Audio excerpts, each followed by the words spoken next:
کہ وہ ایک مضبوط مسلمان ملک کا مقابلہ کر سکیں. اور اسی لیے اور خاص طور پہ پاک فضائیہ جس کی تاریخ ہے 1948 سے لے کے 1965 78 اور اس کے بعد 2019 پاک فضائیہ کی ایک تاریخ ہے کہ انہوں نے ہمیشہ بھارتی فضائیہ کو کے دانت کھٹے کیے ہیں اور وہ باقاعدہ فیلڈ میں کیے ہیں, ہوا میں کیے ہیں, زمین پہ کیے ہیں اور ہر ڈومین میں کیے ہیں ماشاءاللہ. صحیح. اور آئندہ بھی ایسا ہی ارادہ رکھتے ہیں. پاک فضائیہ کی الحمدللہ تیاری مکمل ہے کہ اگر بھارت اپنے آنے والے الیکشنز کے دوران اس طرح کی کوئی مس ایڈونچر دوبارہ لانچ کرتا ہے تو پاک فضائیہ اس کے لیے تیار ہے, کیونکہ پاک فضائیہ انشاءاللہ آئندہ 1 سال سے 1.5 سال کے اندر اندر اس ریجن میں stealth fighter jet J-31 introduce کرانے جا رہا ہے. بالکل ڈاکٹر صاحب, یہ بڑا ضروری ہے کہ پاکستان جو ہے وہ اپنے دشمن کے جتنے بھی ناپاک عزائم ہیں اس سے باخبر بھی ہے اور اس کی تیاری بھی بھرپور پاک فضائیہ کی جانب سے کی جا رہی ہے, جس کا عملی ثبوت ہمیں نظر بھی آ رہا ہے. بہت شکریہ ڈاکٹر صاحب. ڈاکٹر ضیاء الحق سابق ایئر کموڈور ہمارے ساتھ موجود تھے اور آگے بڑھیں گے. اور اب جہاں بہت سے چیلنجز ہیں وہاں پر ہم نئی حکومت کے چیلنجز کے حوالے سے بالکل مریم نواز صاحبہ کی پہلے تو بات کریں گے, جو کہ ملک کی تاریخ کی پہلی خاتون وزیر اعلیٰ بن گئی ہیں اور گورنر بلیغ الرحمان نے حلف لیا ہے. والد و چچا نے گلے لگا کر مبارکباد پیش کی ہے. تو ایوان کے 220 ارکان کا مریم نواز کا انہوں نے استقبال کیا, ان پر اعتماد کا اظہار کیا ہے. اسی پر بات کرنے کے لیے نون لیگ کی سینئر رہنما ہیں طاہرہ اورنگزیب صاحبہ, جو اس وقت میں جوائن کر چکی ہیں. طاہرہ صاحبہ بہت شکریہ آپ کے وقت کے لیے. سب سے پہلے تو بڑی یہ اعزاز کی بات ہے مریم نواز کے لیے کہ وہ پہلی خاتون وزیر اعلیٰ پنجاب کی منتخب ہوئی ہیں. ظاہر آپ ان کے قریب ہوتی ہیں, پارٹی میں آپ ایک پوزیشن پہ ہیں, کیسا ویژن آپ ان کا دیکھ رہی ہیں, کیا سوچ ہے اس وقت مریم نواز کی بطور وزیر اعلیٰ پنجاب؟ بسم اللہ الرحمن الرحیم. سب سے پہلے تو مجھے بہت خوشی ہوئی جب انہوں نے کہا کہ سندھی اتحاد کونسل بائیکاٹ کر گیا, تو انہوں نے کہا مجھے خوشی ہوتی کہ وہ بائیکاٹ کر کے نہیں جاتے, یہاں شور شرابہ کرتے اور یہاں پہ بیٹھ کے اپنا حق ووٹ کا استعمال کرتے رانا آفتاب کے جس کے لیے بھی, لیکن وہ ہاؤس سے نہ جاتے. یہ ایک بڑا اچھا ان کا مجھے آئیڈیا لگا. اور دوسرا یہ ہے کہ مریم نواز صاحبہ کے پاس اپنے والد اور اپنی چچا کا ایک وسیع تجربہ ہے, جو منسٹر پنجاب بنے, پھر اس کے بعد شہباز شریف صاحب بنے. تو مریم نے اپنی بڑی ابتدائی عمر میں یہ تمام واقعات حالات دیکھے اور یہ اس کا ایک تجربہ زندگی کا بنتا چلا گیا. وہ انشاءاللہ تعالیٰ نے اپنی پہلی تقریر میں کہا کہ میں 300 سے کم یونٹ والوں کو آسان اسٹارٹ کا سیون پیدل دیں گے, اپنی چھت کے لیے غریبوں کے لیے شروع میں 1 لاکھ گھر بنائیں گے, انٹرسٹ فری لون دیں گے, اسمال بزنس لون دیں گے, ہر ضلع میں ایک ہارٹ, ایک کینسر اور کڈنی لیور کے ہاسپٹل کا اعلان بھی انہوں نے پہلی تقریر میں کیا. اور اس کے علاوہ انہوں نے کسانوں تک رعایتی جدید مشینری اور ساری طبقے کو سہولیات کا بھی ذکر کیا. پھر گھر بیٹھے جن لوگوں کو جاب نہیں ملتی, کاروبار کے لیے وسائل, نوجوان نسل کو سودی قرضہ, سود فری قرضہ دے گی. پھر انہوں نے پرائز کنٹرول کمیٹیوں کے بارے میں بھی بات کی اور یہ بھی کہا کہ 5 ہم آئی ٹی سٹیز بنائیں گے. اسٹوڈنٹ کو جیسے شہباز شریف صاحب لیپ ٹاپ دیتے تھے, اسکالرشپ دیتے تھے, اسی طرح دیں گے. ہر ضلع میں ایک دانش اسکول بنایا جائے گا جہاں نہیں ہے. اور طاہرہ اورنگزیب صاحبہ, بڑے زبردست قسم کے اعلانات کل نو منتخب وزیر اعلیٰ کی جانب سے تھے, بڑی ایک میچور قسم کی تقریر تھی ان کی.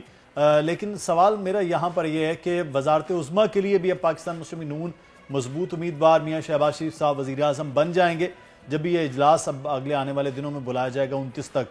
تو لیکن 16 مہینے میں بھی حکومت وفاق میں آپ کی تھی, یہ چیلنجز تھے, کسان کے لیے کھاد کے چیلنجز تھے, غریب آدمی کے لیے بجلی کے بل اور گیس کے بلز کے چیلنجز تھے, مہنگائی کا ایک بہت بڑا چیلنج آپ کی حکومت کے لیے کھڑا تھا اور اب بھی ہے. تو یہ کس طرح سے اب نمٹا جائے گا؟ حکومت ویسی ہی آپ کی بن رہی ہے اتحادی, وہ اس طرح سے 2/3 والی میجورٹی بھی نہیں آپ کو مل پائی وفاق میں, تو پھر یہ چیلنجز سے کیسے اب نمٹیں؟ نمٹنے کے لیے اعلانات کیے کہ جب انسان بجلی کا بل دیتا ہے تو کھانے کو روٹی نہیں ہوتی, بالکل انہوں نے کہا 300 یونٹ تک جو بجلی ہوگی وہ فری دیں گے. ان کی سہولیات میں بھی کہا گیا ہے کہ ڈیمانڈ پیکج رمضان کے ساتھ ہی شروع ہو جائے گا. اس کے لیے انہوں نے کہا نوجوان جو کو سود فری قرضے دیں گے تاکہ ان کے مالی حالات بہتر ہو سکے. جاب تو ایک دم سے کریٹ نہیں کی جا سکتی اور نہ ہمارے خزانے کی یہ حالت ہے, لیکن جو چیزیں ان کی سہولت کے لیے وہ کر سکتی ہیں اس کے لیے انہیں فری وائی فائی کا ہے, صبح کو اعلان کیا ہے, اور خواتین کے لیے, لڑکیوں کے لیے, اسٹوڈنٹس کے لیے الیکٹرک وائس کا ہے, پھر اسکول ٹرانسپورٹ ہر ضلع میں میٹرو بس سروس کا اعلان کیا ہے. یہ وہ اعلانات ہے جس سے لوگ مہنگائی سے جو تنگ آ چکے ہیں, مہنگائی کی سختی میں جو پس رہے ہیں, وہ ریلیف فیل کریں گے. ابھی انہوں نے صرف طاہرہ اورنگزیب صاحبہ, میں ایک چیز جو ہے وہ آپ کے دور حکومت میں آ کے بجلی کی قیمت بھی سب سے زیادہ ہوئی, گیس کی قیمتیں بھی بڑی ہیں, تو پھر ایک جانب آپ 200 فری یونٹ کی بھی مریم صاحبہ نے اعلان کیا تھا الیکشن کے دنوں میں. 200 نہیں 300 جی 300 چلیں یونٹ, وہ 300 یونٹ کیسے دیں گے؟ پاکستان کا تو ملکی خزانہ اس طرح کا متحمل ہی نہیں ہے. کیا وہ واقعی دیں گے یا وہ انتخابی نعرہ ہی تھا آپ کا؟ نہیں, یہ انتخابی نعرہ نہیں تھا. یہ وزیر اعلیٰ بننے کے بعد انہوں نے اپنی تقریر میں اس کا پھر اعادہ کیا, اور یہ خالی الیکشن کے لیے نعرہ بازی نہیں تھی. آپ نے دیکھا ماضی میں نواز شریف صاحب نے جو کہا وہ پورا کیا, شہباز شریف صاحب نے جو کہا اس پہ عمل کیا. صحیح, لیکن طاہرہ صاحبہ اب اس میں ظاہر ہے آئی ایم ایف کا پروگرام بھی پہلے دیکھنا پڑے گا, اس کے بعد ہی یہ دعوے یا پھر یہ وعدے قابل عمل ہیں یا نہیں ہیں, یہ بھی چیزیں آگے مختلف ہو سکتی ہیں. تھوڑا سا میں چاہوں گی ذرا اس حوالے سے بتائیے گا کہ ہم, ٹھیک ہے چھوٹے میاں صاحب کو خادم اعلیٰ بھی کہا گیا, انہوں نے بڑی عوام کی خدمت کی, بڑا کام کیا, اس میں کوئی شک نہیں ہے, لیکن بہت سارے ناقدین یہ بھی کہتے رہے کہ بھی وہ تو صرف لاہور کی حد تک تھے, لاہور کو پیرس بنایا انہوں نے, باقی شہروں پر پنجاب کے اس طریقے سے ناکام ہوا, نہ وہاں وہ نظر آئے. تو مریم صاحبہ اس حوالے سے کیا سوچ رکھتی ہیں؟ مجھے بڑا دکھ ہوتا ہے جب لوگ ایسی باتیں کرتے ہیں. راول پنڈی میں انہوں نے اپنے دور حکومت میں 2 ہاسپٹل بنائے, ایک راول روڈ پہ انہوں نے ہارٹ کا ہاسپٹل بنایا, اور شمس آباد مری روڈ پہ انہوں نے لیور ٹرانسپلانٹ پلانٹ کا اور کڈنی کے لیے انہوں نے ہاسپٹل بنایا, وہ اپنے دور میں بنائے. اور یہ دونوں ہاسپٹل چونکہ میں پنڈی رہتی ہوں میں نے دیکھی. تو اسپیسیفکلی ساؤتھ پنجاب کی بات بہت ہوتی ہے کہ اس طرح سر پہ نظر ہوتا ہے. میں نے بھی پنڈی والا ہاسپٹل وہ آگے سے گزرا تھا کہ بہت اچھا ہاسپٹل بنا. میں پنڈی میں ساؤتھ پنجاب کی بات کر رہی ہوں. جی وہ بہت اچھا تھا, صحیح کہہ رہی ہیں طاہرہ اورنگزیب صاحبہ, کیونکہ ان کا شہر ہے. جی طاہرہ صاحبہ, جی طاہرہ صاحب کنٹینیو کیجئے گا. دیکھیے میں آپ سے شہباز شریف صاحب نے جہاں بھی دانی اسکول بنائے وہاں غریبوں کے بچے پڑھتے تھے, اور جن کو ایوارڈ ملتے تھے ہر بچہ اپنے منہ سے کہتا تھا, کوئی کہتا تھا میرا والد رکشہ چلاتا ہے, کوئی کہتا تھا میرا والد کسی اسکول میں پی.اے ہے, کوئی کہتا تھا کہ میرا والد جو ہے مالی ہے. یہ وہ پسا ہوا طبقہ تھا جو اچھے اسکولوں میں جانے کا خواب دیکھتے ہیں. اور کل مریم نواز کی ایک اور بات مجھے بہت اچھی لگی کہ اب کوئی بچہ بھی مالی حالات کی وجہ سے اسکول سے باہر نہیں رہے گا. ہر بچے کو ہم تعلیم کے لیے فری ایجوکیشن کے لیے اسکولوں میں لے کے جائیں. جب تک پاکستان کے اندر تعلیم کا مسئلہ حل نہیں ہوگا, کوئی مسئلہ حل نہیں ہوگا.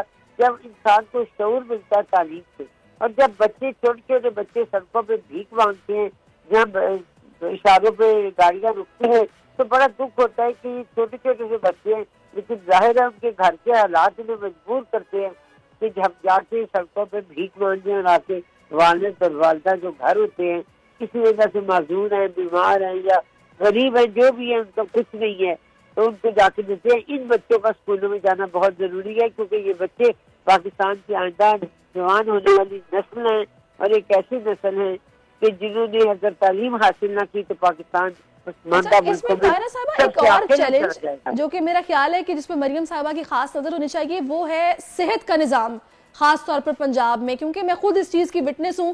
گنگا رام ہاسپٹل کی بات کر لیتے ہیں کہ وہاں پر جب کوئی ایسی سچویشن ایمرجنسی کی پیدا ہوتی ہے تو لوگ فرش پر بیٹھے ہوتے ہیں, وہاں پر بستر کی کمی ہو جاتی ہے. تو اس حوالے سے پھر مفت علاج, ٹھیک ہے بجلی کی تو بات کی جا رہی ہے, مفت علاج کے لیے بھی کچھ سوچا جا رہا ہے جو کہ غریب کو ملے؟ نہیں, انہوں نے کہا میں صحت کارڈ کا منصوبہ دوبارہ سے پورا اعلان کیا شروع کروں گی, اور آج ہی سے جب انہوں نے حلف اٹھایا ہے انہوں نے کہا آج ہی سے ایمرجنسی میں تمام پیشنٹ کو فری ادویات ملے گی, فری میڈیسن ملے گی, کسی آدمی کو پیسے دے کر وہاں دوائی خریدنے کی ضرورت نہیں. یہ بہت بڑا اعلان ہے. کہ آپ کو ہر ایمرجنسی میں فری میڈیسن ملے اور آپ کو ہر شخص کو صحت کارڈ کے منصوبے کا اعلان بھی کیا گیا اور یہ بھی کہا گیا ہے کہ ہاسپٹل کے اندر ہم ہر ہاسپٹل کو اپر گریڈ کریں گے، اپ گریڈیشن کریں گے اس کی، اور اس میں کمروں کا بھی ظاہر ہے کمرے بڑھائے جائیں گے. اور انہوں نے کہا کہ جو بیماریاں خاص طور پہ آج کل جن کی ہم سنتے ہیں ہارٹ کی ہے، کڈنی کی ہے، لیور کی ہے، اس کے لیے نئے ہاسپٹل بنانے کا انہوں نے ہر ضلع میں اعلان کیا. اچھا طاہرہ اورنگزیب صاحب، قومی اسمبلی کے حوالے سے بات کرتے ہیں. ابھی تک صدر نے باقاعدہ کوئی سائن نہیں کیے اسمبلی کے حوالے سے کہ اجلاس بلانے کا، تو 29 تاریخ تو ویسے ہی وہ ایک آخری تاریخ بن رہی ہے. کیا وجہ آپ کو لگ رہی ہے کہ قومی اسمبلی کا اجلاس نہیں بلایا جا رہا صدر کی جانب سے؟ دیکھیں یہ صدر تو پہلے سے عمران خان کے اور پی ٹی آئی کے صدر تھے، پاکستان کے عوام کے صدر تو تھے. اور دوسری بات، ماضی میں جو کچھ میں نے بطور ایک رکن قومی اسمبلی دیکھا وہ ہمیشہ ان کا رویہ ایسا ہی تھا. اور دوسری بات یہ ہے کہ کس نے منع کیا تھا کہ جب دیگر سیاسی جماعتیں اپنی مخصوص نشستوں کی لسٹیں الیکشن کمیشن میں جمع کروا رہی تھی تو انہیں کس نے منع کیا تھا کہ ان کی لسٹیں نہ دی جائیں؟ کیوں نہیں انہوں نے نام دیے اس تاریخ کے اندر الیکشن کمیشن کو، جو تاریخ الیکشن کمیشن نے اناؤنس کی تھی؟ اور پھر انہوں نے کیوں نہیں party election P T I نے کروایا تاکہ ان کے لیے آسانی ہو اپنا نشان لینے میں بھی؟ ان کو بلے کا نشان کیوں نہیں دیا گیا؟ انہوں نے پارٹی الیکشن چھوٹے سے گاؤں میں کروائے، 2-4 بندے بلا کے. اس میں تو طاہرہ صاحبہ الیکشن کمیشن پہ بھی کافی تنقید ہو رہی ہے کہ ان لوگوں نے بھی اس طرح سے نہیں بتایا یا پھر وہ لا علم رہے، کچھ ایسی صورتحال بھی ہوئی ہے. کوئی لا علم نہیں رہے. ہر سیاسی جماعت کو انہوں نے میسج بھیجے، انہوں نے اخبارات میں دیا، میڈیا میں دیا کہ یہ تاریخ آخری ہے، اس تاریخ تک آپ نے لسٹیں جمع کروانی ہے. یہ پتہ نہیں، مجھے بھی سمجھ آئی یہ کس سوچ میں تھے. ان کی اگر جمہوری سوچ تھی تو انہیں اپنی لسٹیں بر وقت جمع کرانی چاہیے تھی.